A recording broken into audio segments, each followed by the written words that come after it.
Okay, welcome again, everybody. Excited to begin a new year of Parashat Shavua and starting off with Bereshit with Rav Meidan and Parashat Noach with Chet Dor HaPalaga, the sin of the generation of the dispersal, which is the way at some point, perhaps based on a pasuk, Ki v'yamav niflaga haaretz, it says at a certain point, I believe later in this parasha, in his days, the land or the earth became divided. It's not totally clear exactly when that is or who that's referring to. In other words, what the cause of the division of the land is coming from, but that often gets associated with the story of the dispersal in the aftermath of Migdal Bavel, and so often Dor HaPalaga comes to be a term for the generation of the Tower of Babel and the subsequent dispersal. It's interesting, Rav Meidan's first essay on the Parashah is Chet Dor HaMavul, so in some sense we might think about almost just by those titles, kind of thinking about how we might narrate Sefer Bereshit sort of through sins, not an optimistic way of looking at it, but sort of thinking about the key moments of wrongdoing that wind up shaping the arc of the whole story of Bereshit. Certainly, Parashat Bereshit has a foundational act which is defined as a chet, a sin, and now we sort of have Noach, Parashat Noach, beginning and ending with moments which where we're trying to figure out what exactly was done wrong. So here we go. The opening question, Aleph, begins. Ma ra ba'achdut? What is wrong with unity? And Rav Meidan begins. The sin of the generation, I'll say the generation of the dispersal, the generation of the Tower of Babel, is never made explicit in the psukim. The Torah just talks about what their initiative was, quoting from chapter 11, verse 4. And they said, I'll go back a verse or two, the whole nation was made of one speech and singular things. They found this valley in the land of Shinar and dwelt there. And every person said to their neighbor, let's make bricks, etc., to make stone and mortar. And then in verse 4, they said, let us build a city and a tower whose top reaches the heavens and make a name for ourselves, lest we be dispersed across the whole earth. Okay, so that's what we know about their initiative. From these psukim themselves, it seems like the central problem in the generation of the dispersal was the city. Okay, so just sort of first, like we step back and we say, wait a minute, we always talk about the Tower of Babel, but that is situated in the middle of this initiative to build a city. Rav Meidan mostly leaves this aside, but he bolds the word city, just at least to kind of draw our attention to it, right? From the verses themselves, it seems like the central problem is the city. But in the sages, Bechazal, we find that the central sin was specifically rooted in the building of the tower.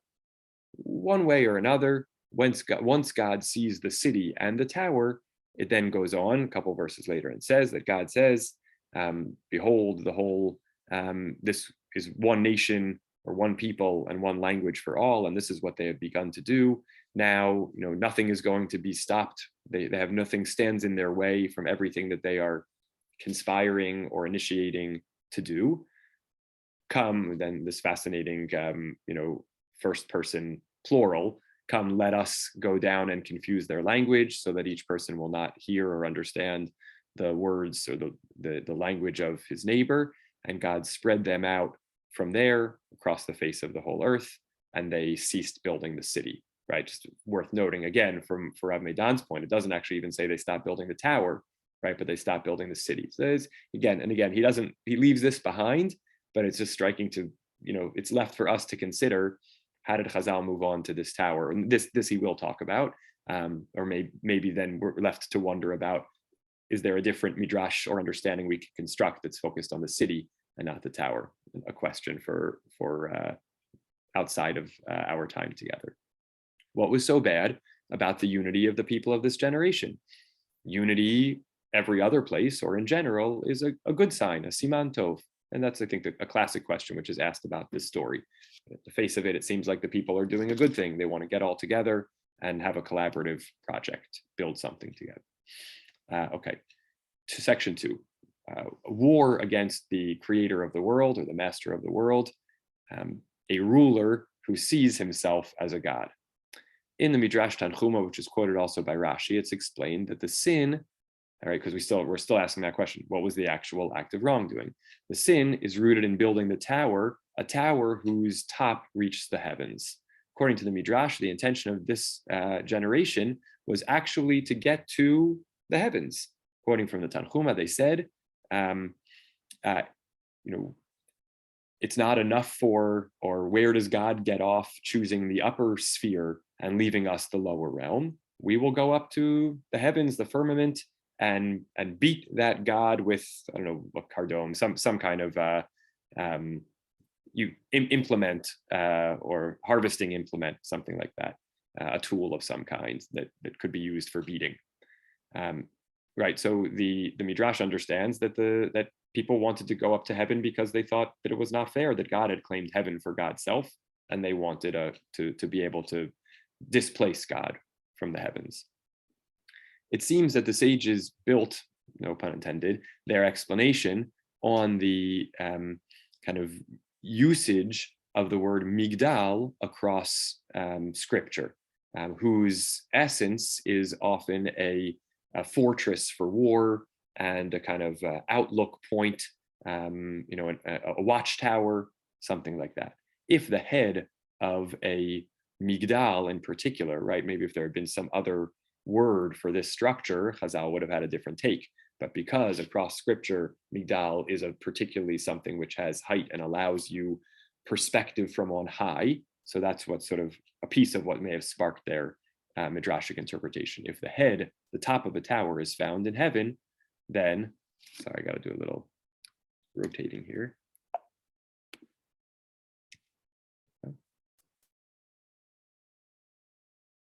Then it is destined, or it is intended for kind of fighting the one who resides in the sky, right? If the main function of a migdal is to allow you to get high up, then it sets up an encounter. Again, why he moves to fighting is an interesting question. That's certainly how the Midrash moves to.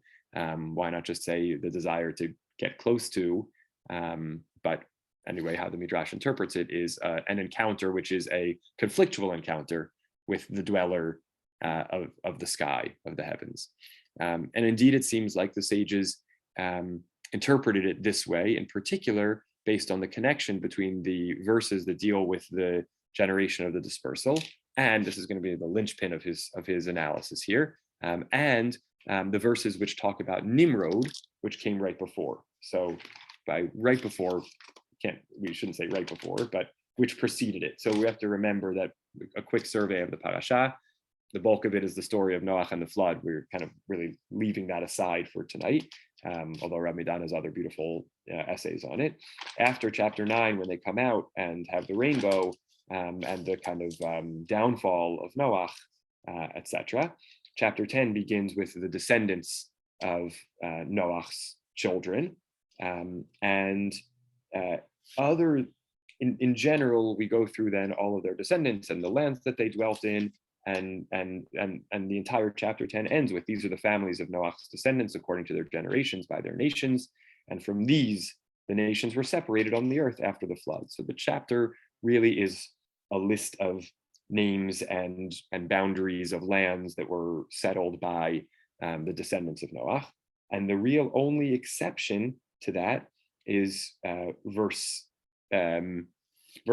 8 through 10, which read, as Rabbi Dan has quoted here, Cush gave birth to Nimrod. He, that is Nimrod, began to be a gibor, a mighty person, a hero in the land.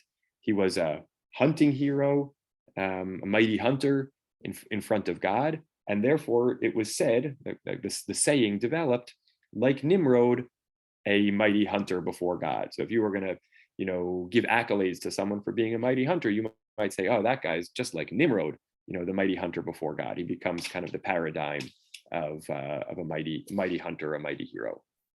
And the beginning of his kingdom was Bavel, and Erech and Akkad and Calneh in the land of Shinar.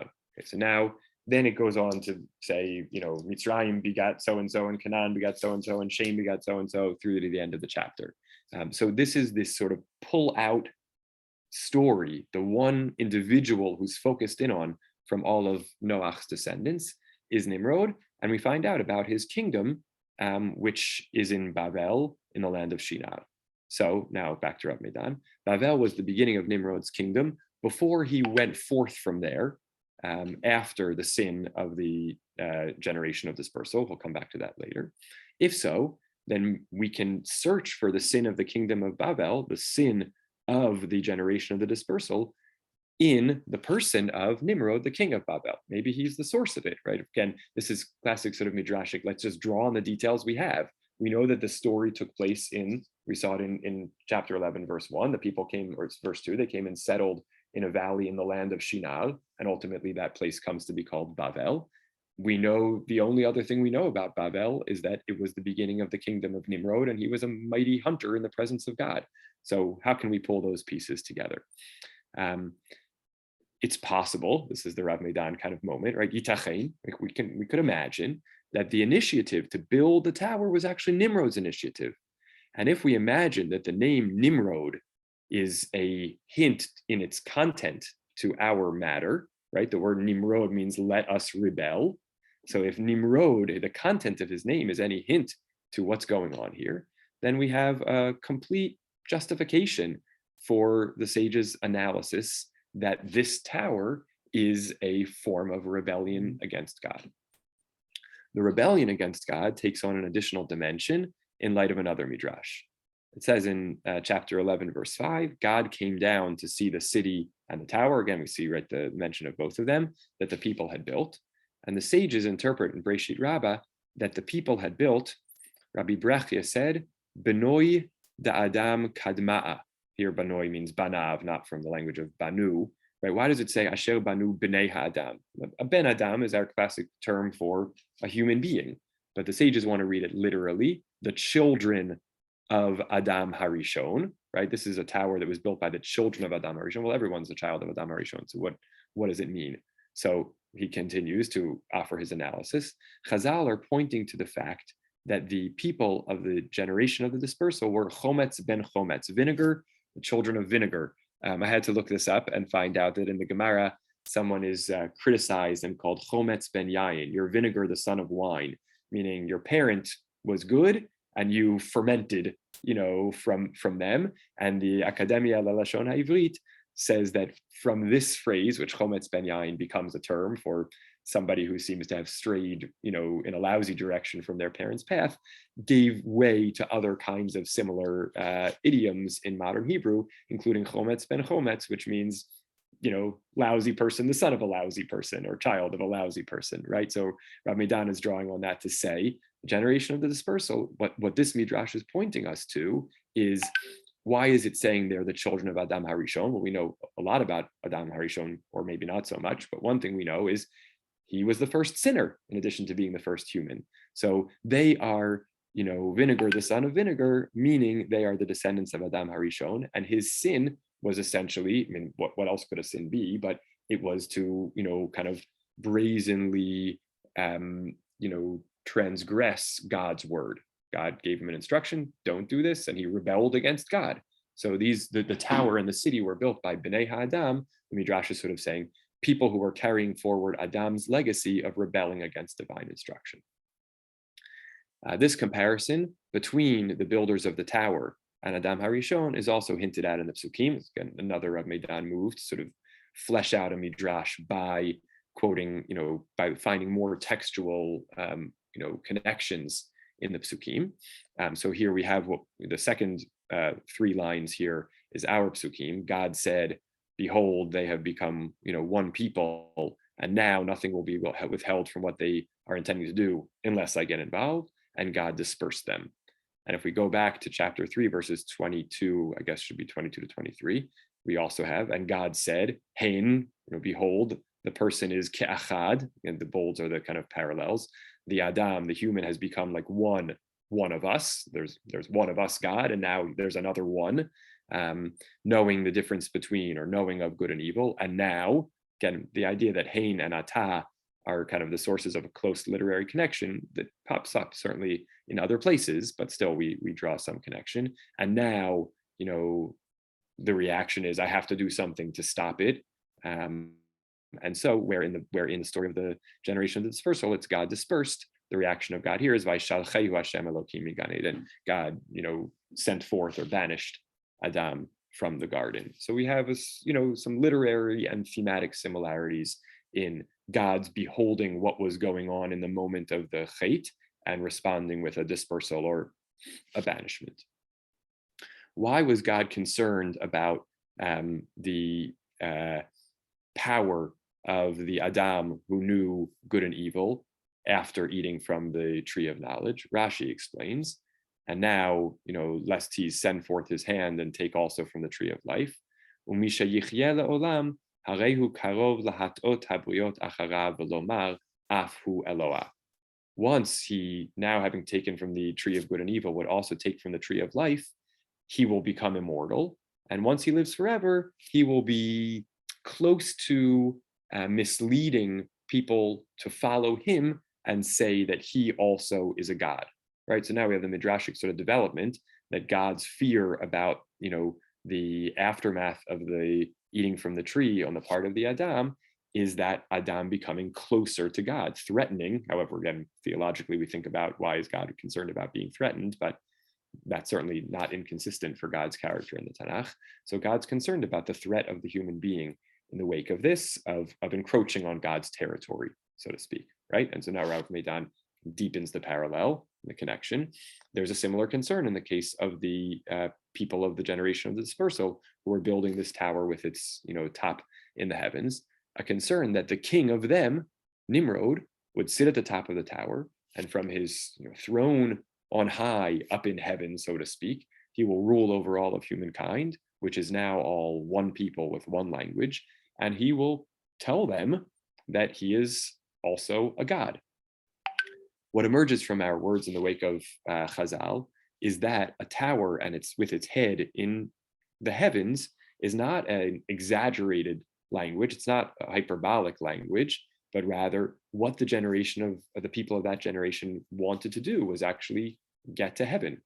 Now, were they fools that thought that they could actually get to heaven? No. Now Rav Meidan does his pulling in a little bit of kind of realia, or helping us imagine the world of the people at that time. As he says in his intro, we sort of walk through the Bible with the characters. That's the goal of the way he presents the text to us. So he says, L'maaseh, practically speaking, the heavens were not some, spread out cloth of blue, which were, found somewhere off in the infinite beyond. Everywhere in Scripture, heaven refers to like the cloud line, the place where kind of the, earth and heaven horizon meets. It constitutes the dividing line between the upper waters, that's the clouds, and the lower waters. In the beginning of our parasha, we read how human beings made bricks and mortar. This new invention allowed them to build higher and stronger structures. The building of a tower which could get to the cloud line was not an impossible mission for them now. We can imagine that at the top of that tower would have been some kind of, mirpeset, some kind of porch or terrace, and on it, Nimrod would have sat and looked out upon his flock. Everybody would lift up their eyes towards him, and he would be looking at them, basically peering out of the clouds, together with the rays of sun bursting through. The meaning, the symbolism of this kind of, presence is completely a divine type of presence. The ministers of Nimrod would lift up their eyes into the cloud of glory. You can see Rav Meidan is borrowing on all this language very intentionally of Nimrod, and pass before him like sheep of the flock. And indeed, we recognize descriptions like this from the path of history. Various kings ruled at certain times over the whole world, And they tried at various points to eternalize their name, to be like, make it a sort of eternal kingdom. If not through the means of a tower, then through other technological means. This was the purpose of the mausoleum in Moscow, which converted Lenin and Stalin, who were embalmed in it, to immortal. So it was in the time of Mao Zedong in communist China, and so did Kim Jong-il do in North Korea. From the story of Migdal Bavel, we learn about the nature of the unity of the generation who built the tower. When we say that they all had one intention or idea, it was not Am Echad, one nation or one people. Rather, like in Stalinist Russia, Am Shel Echad, the nation under the totalitarian rule of one. That was my editorialized, my expanded translation, but he says it again. He says it explicitly later. It was not Safa Echad, one language, but Safa Shel Echad, the language imposed or demanded by one. Not unity, but under the rule of one. The builders were not all of one council, but they were subject to the council of one, the council of Nimrod, who ruled over them. The collective conscience, the collective initiative, and the collective mind did not express unity and sort of clear consensus, point of view, but rather was experiencing an oppressive, cruel, totalitarian rule of one person who was thinking and plotting or initiating on behalf of or for everyone. This ruler, like many, many rulers who were similar to him in the path of history, in the course of history, was bloodthirsty and brought to that unity of thought and faith in one idea through the means of a fiery furnace, a threatening fiery furnace, into which was cast everyone who was brazen enough to think or believe differently, just as Nimrod did, according to Chazal, to Abraham. Rav Meidan, and if it's next week, then maybe we'll get a chance to look at it next week. This is a very important midrash for him, which he really elevates to pshat. He really treats the furnace story as sort of integral to the whole Abraham and Genesis narrative and builds a lot on it. And so it's not surprising that he sort of introduces it here also, this midrash of Nimrod, that it was being, that was Nimrod's way of making sure his will was done, was throwing into the furnace any dissenters. Momentary pause, I'll be right back.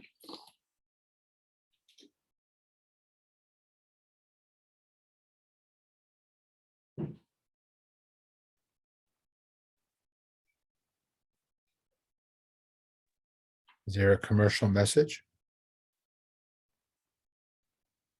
A word from our sponsor? I don't know if you heard, James, but of Stephen's Home Alone. So he's got some kid duties. Yes. Shira is philosophizing in Germany. Mm-hmm.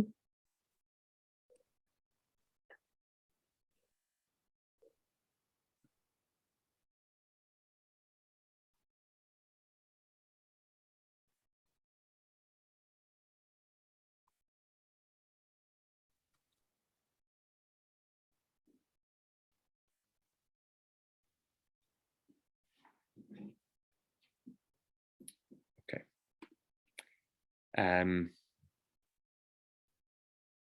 Great. Unity like this, continues Rav Meidan, dispersal and separation is better than it. And therefore, God's response to this unity is, and God dispersed them from there. Better for humanity not to be under the oppressive rule of one autocrat. Rather, let every person be serving their own king or ruler. Okay.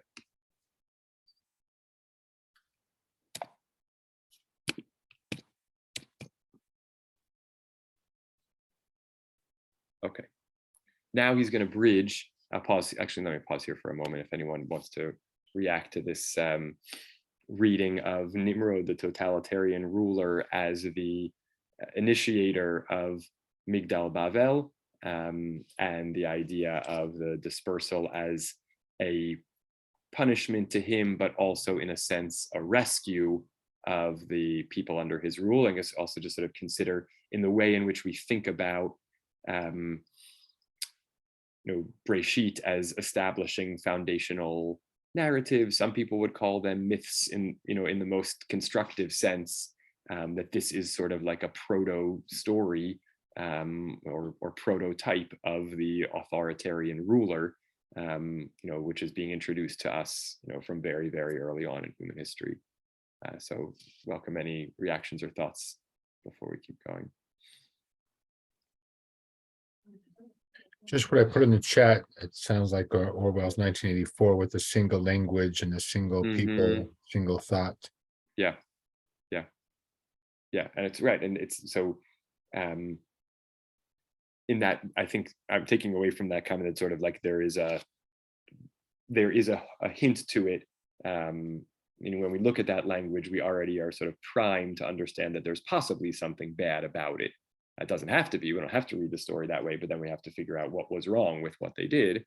But that sort of sense of exactly that maybe being in lockstep is a symptom of some underlying societal problem, and not only or always a good thing is sort of is present there. Great. All right, we still have lots more, so I'll share my screen again. We'll keep going. Okay, so now the bridge, and this is, in addition to the little spark at the very beginning of the relationship between the city and the tower, as well as the sort of reading of situating Nimrod.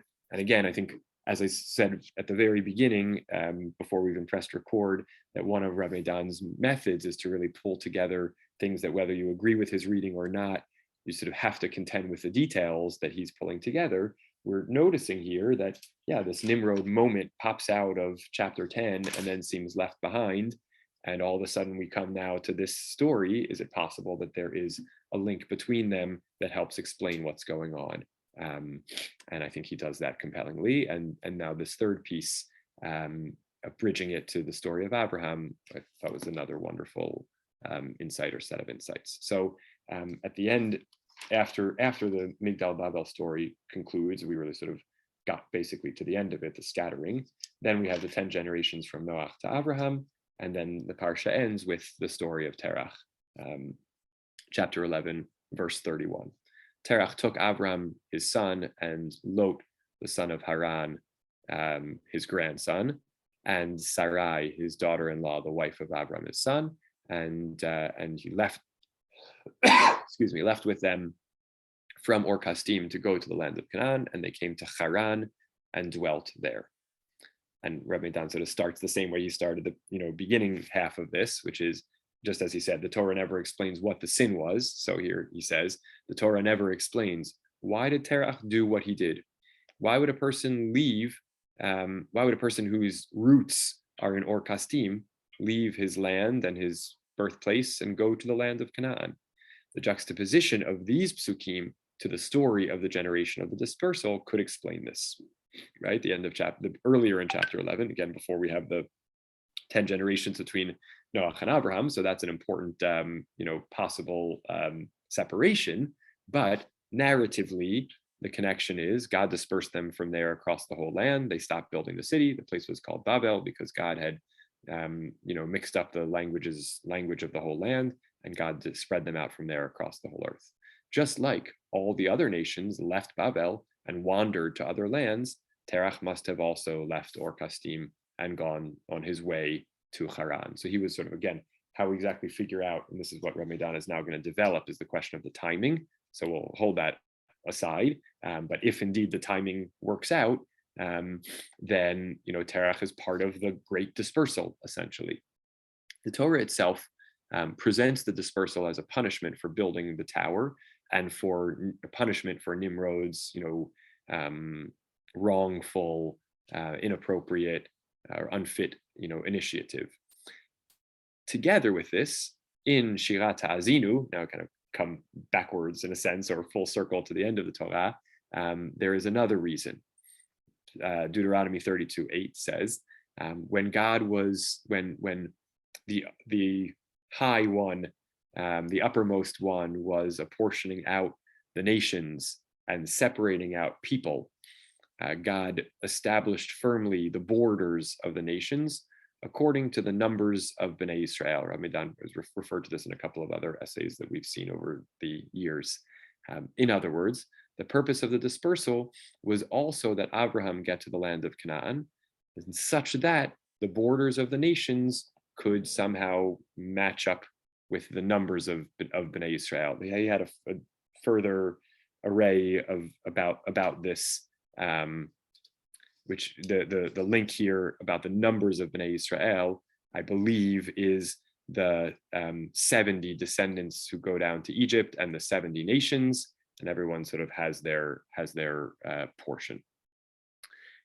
Indeed, it's possible that there is a connection between these two reasons, essentially. The reason for the dispersal as the punishment or upending of Nimrod's initiative, and the reason for the dispersal as a kind of a driver to get ultimately kind of kickstart Avram going to the land of Canaan. And again, I think it's interesting that he's trying to sort of come at this from two directions, because this story really is in some sense the bridge between the universal half or first less than a quarter of the book of Breshit, and then the particular Jewish, so to speak, story of the whole rest of the Torah. And so this is kind of sits on that in that dividing line. He's sort of coming at it now from both sides. It seems that the Torah describes sort of two opposite poles of this same idea. On the one hand, on the one side, one end is found Nimrod, who wants to rebel against God who dwells in heaven, and proclaim, let us make a name for ourselves. On the other side, on the other end, Rabbi Silber has spoken about this in various contexts, is found Abraham, who is Korei Bishmo Shel Hashem, the one who proclaims the name of God, right? So not making a name for ourselves against God, but proclaiming the name of God. Opposite, relative to Nimrod, the dispersal was a punishment. God dispersed them from there.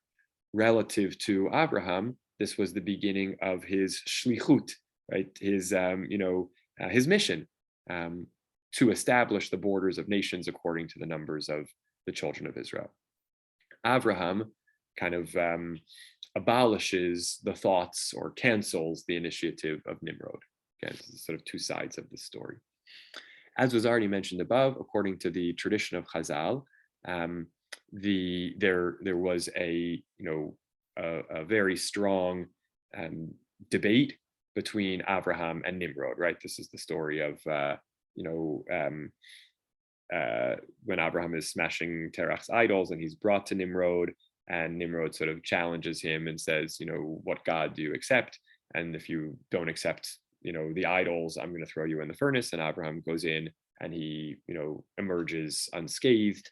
And there's this midrash goes on to sort of other branches, about Nimrod and about Abraham's brother Haran, who I think was waffling between the two sides and says, "Oh, worked out for Abraham. Like I'll stake my claim with Abraham's God, but he wasn't a true believer, and so he was burned in the furnace, and Lot therefore, becomes without a father, and Abraham feels a responsibility."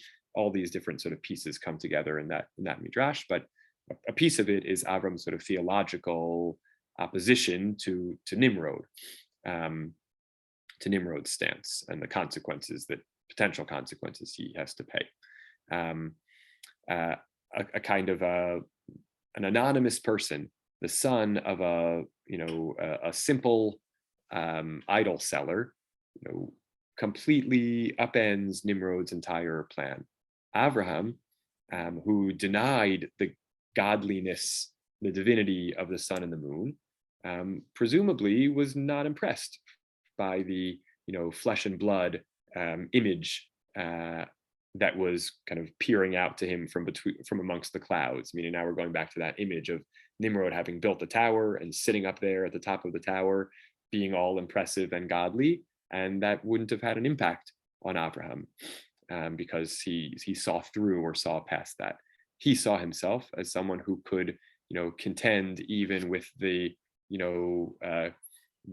greatest sort of claims of humanity at the beginning of the third millennium, that is to say, the third millennium from the creation of the world, that the heavens were a sort of a border. Thousands and tens of thousands went after him at the time that he went forth from the furnace, and revealed in a great voice the existence of the true God of the world, who alone should be feared or revered. Rolling along. The description of the journey.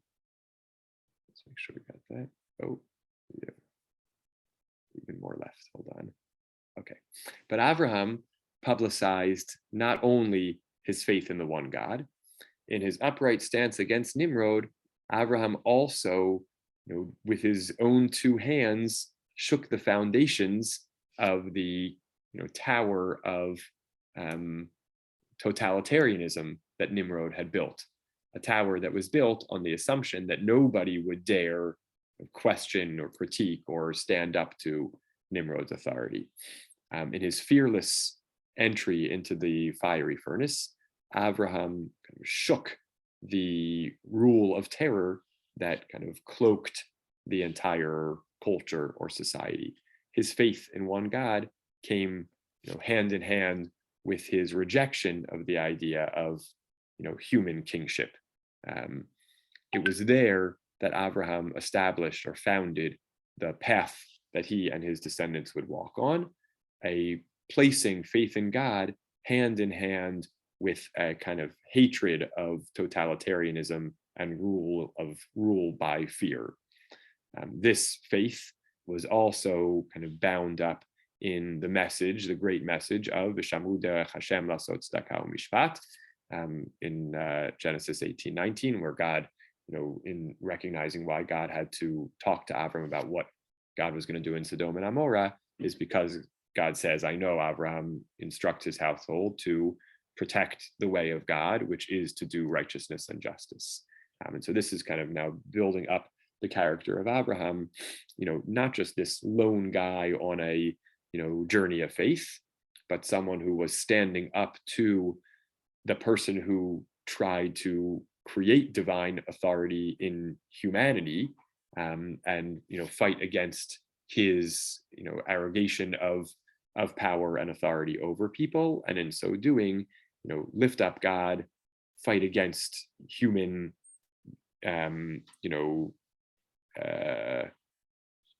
authoritarianism or autocracy, and lift up righteousness and justice.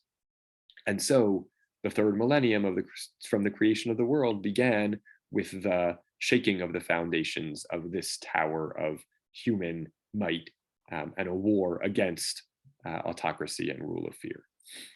Again, just a dramatic kind of spreading the kind of stretching the canvas of Abraham's story onto a grander stage and a grander level.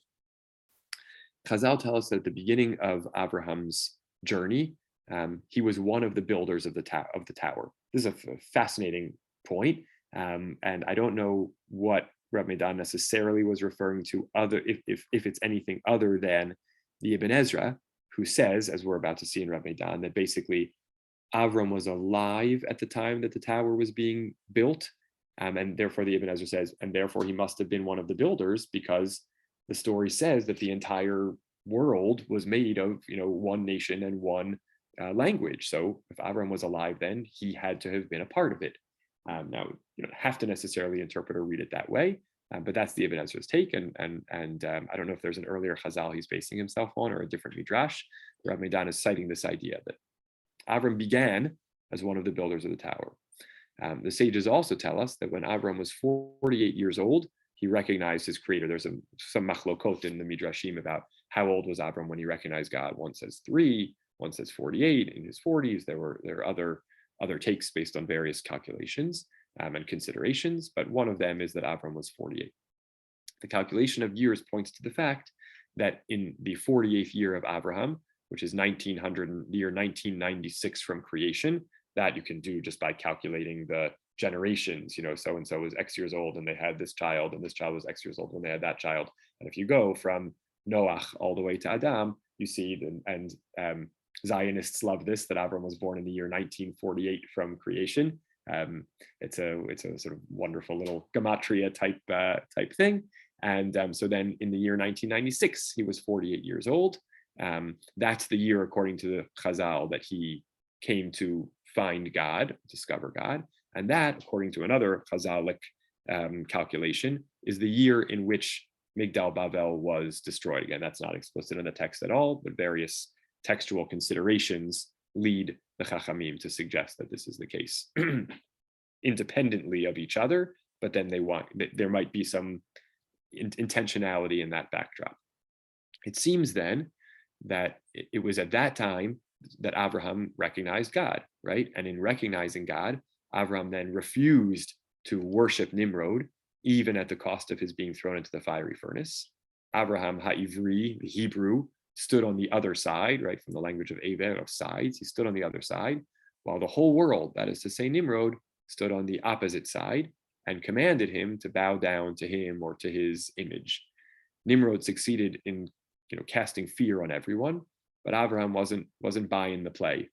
The destruction of the tower and the dispersal of all the people to outside of Nimrod's singular kingdom may have been a consequence of Abraham's rebellion, right? So if we really put these dates according to these readings all together, we have the idea that Abraham started building the Migdal at age 48 in the year 1996 from creation is when he recognized God. In his recognition of God, he then said, if I recognize God's authority, then Nimrod must be a farce, and there is no real, human divine power, and I have to stand up and speak that out and smash the idols. And Nimrod says, then if you're standing with that God, you got to go in the furnace. And Abram goes in the furnace, and he comes out, and people behold it, and they say, there's something else. And that sort of cascade leads to the ultimate destruction of the tower.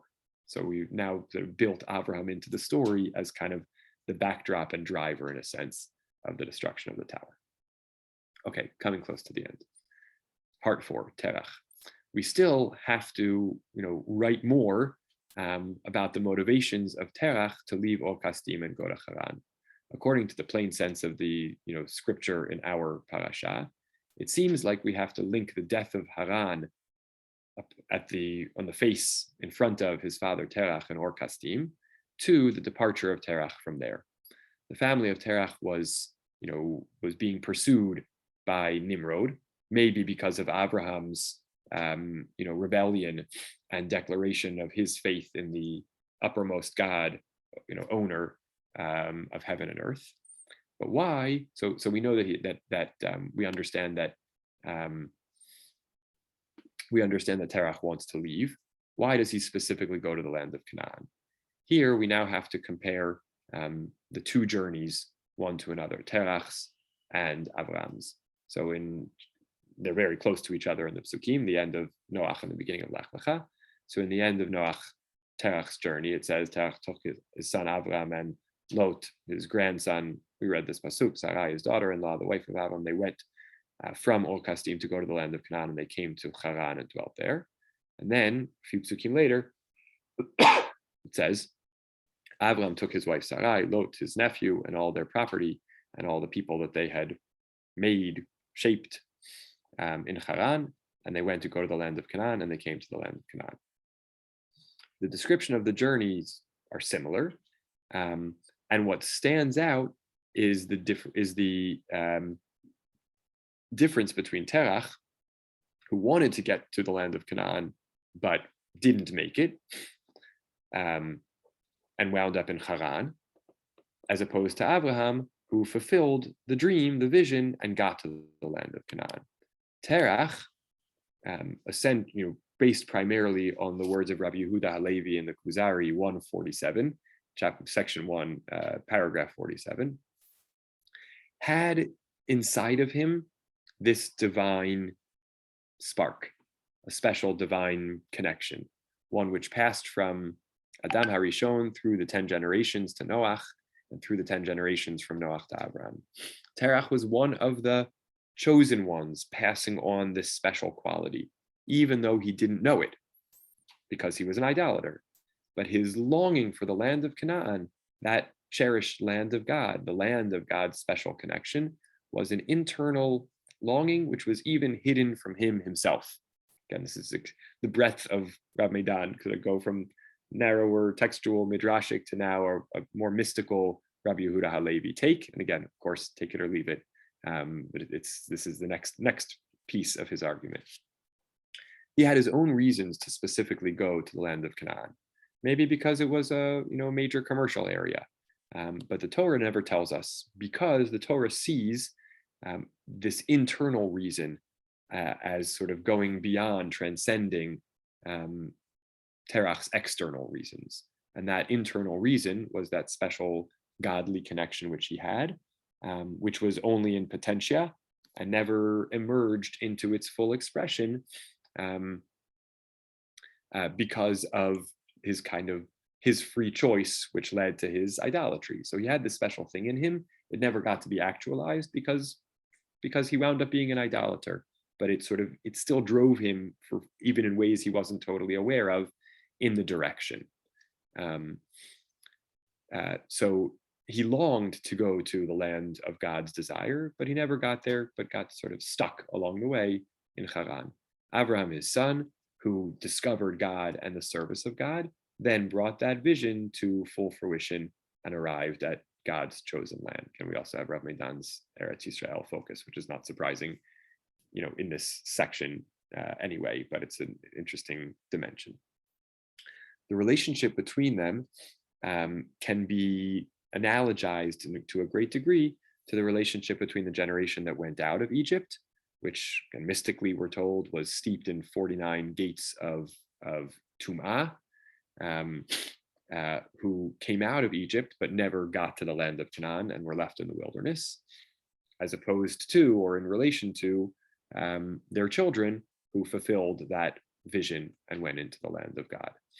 Yechezkel similarly sees the future redemption at a time when there will be a kind of a judgment or a visiting of judgment upon the members of Yechezkel's generation for their evil deeds in exile. Let me grab an English translation for this. Hold on. Yechezkel 20:32.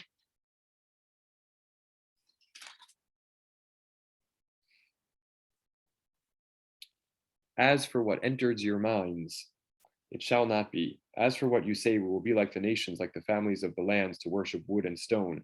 As I live, the word of the Lord God, I swear that I will rule over you with a strong hand and an outstretched arm and with outpoured wrath. I will take you out from the nations and gather you from the lands to which you were scattered with a strong hand and with an outstretched arm and with outpoured wrath. And I will bring you to the wilderness of the nations, and I will contend with you there face to face, just as I contended with your forefathers in the wilderness of the land of Egypt. So I will contend with you, the word of the Lord God. I will make you pass under the rod and bring you into the bond of the covenant. I will separate from amongst you those who rebel and those who transgress against me. I will take them out of the land of their sojourning, but they will not come to the soil of Israel. Then you will know that I am Hashem. God, God's self, will in the future take God's people from the place of their exile, but and will no longer allow them to be defiled or whatever negatively impacted amongst the nations, even if they want that. God will bring them part of the way to the wilderness of the nations, which is parallel to Har Sinai in the story of those who went out of Egypt, and parallel to Haran, for Terach after the departure from Ur Kasdim. But to the land of Canaan, only will merit to go those who walk in God's ways. Abraham, Terach's son, the generation of Yehoshua, and the people in the ultimate redemption. Ki az epoch el amim safa v'ruah. Oh, I jumped ahead one. Sorry. Oh man, still got a little more to go. We may just stop at this section. I'll tell you about the last little bit because it's sort of an appendix, an addendum.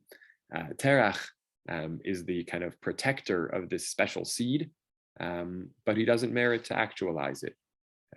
The understandings which will yet come forth from his offspring, not understandings, habanot, not habanot, the women who will come forth from his offspring, Sarah, Rivka, Rachel, and Leah, they will merit to connect to Abraham and his descendants and actualize this kind of special notion and connection, which is kind of which is hidden in their father's house. I'll leave it for you, if you're Hebrew readers, and just mention for now outside the last little section, which is kind of paralleling of another city and tower which was built, which is basically David and ultimately Shlomo building the Beit HaMikdash.